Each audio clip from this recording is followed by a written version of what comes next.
ప్రచారం తుదిదశకు చేరుకుంది. రేపు ఒక్కరోజే ఉంది. బీజేపీ ఎట్లాంటి వ్యూహం అవలంబించబోతా ఉంది? ఇప్పటివరకు చేసిన ప్రచారానికి రెస్పాన్స్ ఎట్లా ఉంది?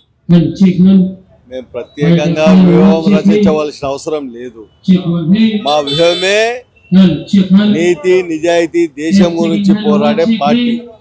మా వ్యూహమే ప్రధాని నరేంద్ర మోడీ చేసిన సంక్షేమ పథకాలు. కాబట్టి ఒక రోజు ఉందా 2 రోజులు ఉందా అనేది మాకు సంబంధం లేదు. ఎన్నికలలో ప్రజలకు సేవ చేయడానికి దేశం మొత్తం కూడా బీజేపీ వార్డు మెంబర్ నుంచి తీసుకొని పార్లమెంట్ మెంబర్ దాకా ప్రజలకు సేవ చేయాలనే ఉద్దేశంతోనే మేము పోరాటం చేస్తాం. కాబట్టి అందుకే దేశంలో ఇవాళ అత్యధిక రాష్ట్రాల్లో మేమే అధికారంలో ఉన్నాం. ఇక్కడ వ్యాలు పనడము, అధికారం దక్కించుకోవడము, దోసుకోవడానికో దాచుకోవడానికో మేము సీటు గెలవాలనుకో, ప్రజాస్వామ్యబద్ధంగా ఎన్నికల్లో నిలబడి గెలిచి ప్రజాసేవ చేయాలనే ఉద్దేశంతో పోరాడతాం. కాబట్టి మా కార్యకర్తలు ఒక్కొక్కరు 100 మందితో సమానంగా పార్టీకి ప్రచారం చేస్తారు. డబ్బులతో కానీ ఆళ్ళకి ఏమన్నా ఇచ్చి కానీ గెలవాలని మేము అనుకోము. నరేంద్ర మోడీ గారి ఇలా దేశానికి ఎంత అవసరమో ఈ జూబ్లీహిల్స్ ఎన్నికల్లో కూడా బీజేపీ పార్టీ ఇక్కడ గెలవడము ప్రజలకు అవసరం. కాబట్టి ప్రజలు తప్పనిసరిగా ఇక్కడ బీజేపీ గెలిపించుకొని ఇన్ని సంవత్సరాల నిర్లక్ష్యం గురైన ఈ జూబ్లీహిల్స్ని, పేరుకే జూబ్లీహిల్స్ అంటే పెద్ద ధనవంతులు ఉండే ప్రాంతంగా ఉంది, కానీ దీన్ని మురికి వాడాలనేది 90% ఉంది. సౌకర్యాల్లో 0, కనీస సౌకర్యాలు ప్రజలకు కావాల్సిన కనీస సౌకర్యాలు కూడా ఇక్కడ ఏమాత్రము లేవు. ఇవన్నీ కావాలంటే ప్రభుత్వంతో పోరాటం చేసి సాధించుకునే ప్రజాప్రతినిధి ఇక్కడ అవసరం. అది బీజేపీతో సాధ్యం. కాబట్టి ఎందుకంటే మీరు ఆల్రెడీ కాంగ్రెస్కి ఇచ్చిండ్రు, ఆల్రెడీ బీఆర్ఎస్కి ఇచ్చిండ్రు. కాంగ్రెస్ ప్రభుత్వం ఉన్నప్పుడు ఇక్కడ ఎమ్మెల్యే కాంగ్రెసే, బీఆర్ఎస్ ప్రభుత్వం ఉన్నప్పుడు ఇక్కడ బీఆర్ఎస్ ఎమ్మెల్యేని. 2 ప్రభుత్వాలు ఉన్నప్పుడు కూడా మీరు ఇక్కడ డెవలప్ చేయలేదు. ప్రజలు నిర్ణయించాలి.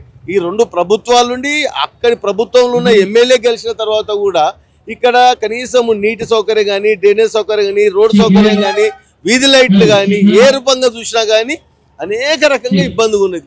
దాన్ని ఆలోచించి విఘ్నులైన ఈ జూబ్లీహిల్స్ ప్రజలు తప్పకుండా బీజేపీకి ఓటేసి గెలిపించాలని నిర్ణయించుకున్నారు. 2 ప్రధాన పార్టీలు మైనార్టీల రాగం పాడుతూ ఉన్నాయి. మైనార్టీల ఓట్ల కోసం పాకులాడుతున్న పరిస్థితి మనకు కనిపిస్తూ ఉంది. ఇప్పుడు మైనార్టీల లక్ష, హిందువులు 3 లక్షల మంది అని చెప్తా ఉన్నారు కదా, మరి ఎట్లా వాళ్ళ ఓట్లు మీకు పట్టే అవకాశం ఉందా? ఇప్పుడు చూడండి, మీకేంది ఈ రాష్ట్రంలో ఈ జూబ్లీహిల్స్ ఇక్కడ కాంగ్రెస్కి వెళ్ళి నిలబడ్డ వ్యక్తి ఎంఐఎంతో ఇంతకుముందు ఒకసారి పోటీ చేసిండు, ఫలితం రాలేదు.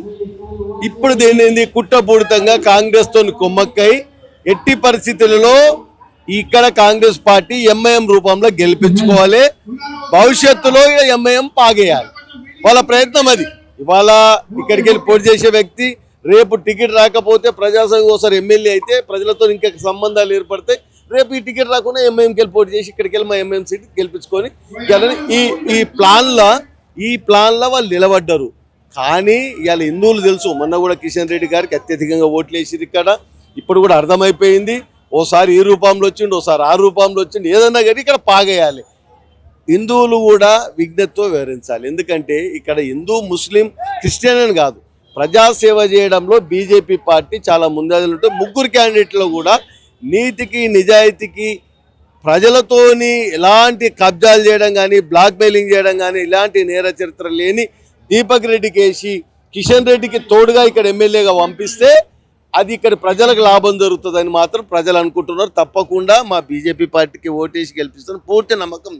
బండి సంజయ్ రంగంలోకి దిగిన తర్వాత కొంచెం మా క్యాంపెయిన్ స్టైల్ కొంచెం జోష్ నిన్నట్టుగా నిజమేనా?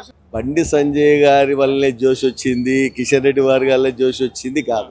భారతీయ జనతా పార్టీ అనేది మాది వ్యక్తులతో కూడుకున్న పార్టీ కాదు. నరేంద్ర మోడీ గారి జోష్ ఉన్నది, కిషన్ రెడ్డి గారి జోష్ ఉన్నది, బండి సంజయ్ గారి జోష్ ఉన్నది, డాక్టర్ లక్ష్మణ్ గారి జోష్ ఉన్నది, ఇక్కడ నిలబడ్డ లంకల దీపక్ రెడ్డి గారి జోష్ ఉన్నది. అందరికంటే ఎక్కువ మా కార్యకర్తల జోష్ ఉన్నది.